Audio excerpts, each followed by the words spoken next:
बुलेटिनमध्ये थेट जाऊया संभाजीनगरमध्ये। तिथं सीजेपीचे संस्थापक अभिजित दिपके दाखल झालेला आहे।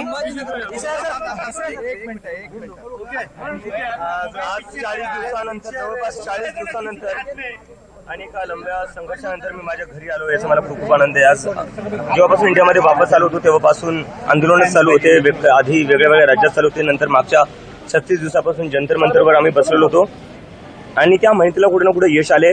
देशातल्या सगळ्या विद्यार्थ्यांचा विजय झालेला आहे, त्याबद्दल खूप आनंद आहे। आणि आज जवळपास 40 दिवसानंतर घरी येतोय, आईवडिलांना भेटतोय, याचा मला खूप आनंद आहे। आणि दुसरी गोष्ट ही महत्वाची की जी सरकार आहे, सरकारने सुधारावं। 20 जुलैला जो तुम्ही रस्त्यावर रक्त वाहिलं स्टुडंट्सचं, ते अतिशय वाईट होतं। तुमचं तेवढं रक्तही जर वाहून मन भरलं नसेल, त्यामुळे तुम्ही स्टुडंट्सला अजून पण तंग करताय का? वेगळ्या वेगळ्या राज्यात मी बघतोय भरपूर स्टुडंट्सला पोलीस घरी जाऊन तंग करते, अरेस्टच्या धमक्या देते, डिटेनच्या धमक्या देते। ते स्टुडंट्स का आतंकवादी नाहीये, ते आपल्या देशाचं भविष्य आहे। आपल्या देशाच्या भविष्याला जर या सरकारला असंच तंग करायचं असेल तर ह्या स्टुडंट्सनी आता फक्त धर्मेंद्र प्रधानचा राजीनामा घेतलाय, उद्या जाऊन ते सरकारी बदलतील जर ही सरकार आता लाईनीवर आली नाही तर। धन्यवाद।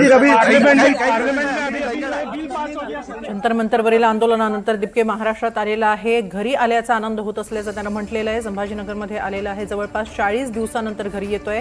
भारतात आल्यापासून आंदोलनं सुरू होती आणि त्यानंतर आता 40 दिवसानंतर घरी येत असल्याचा आनंद होतोय। मात्र त्याचवेळी त्यानं सरकारला इशाराही दिलेला आहे।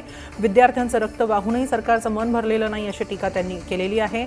सरकारनं सुधारावं, नाहीतर आतापर्यंत केवळ धर्मेंद्र प्रधानांचा राजीनामा घेतलाय, एका मंत्र्याचा राजीनामा घेतलाय, यानंतर जर विद्यार्थ्यांना त्रास दिला गेला तर संपूर्ण सरकार बदलायला वेळ लागणार नाही असा इशाराच अभिजित दिपकेनं दिलाय।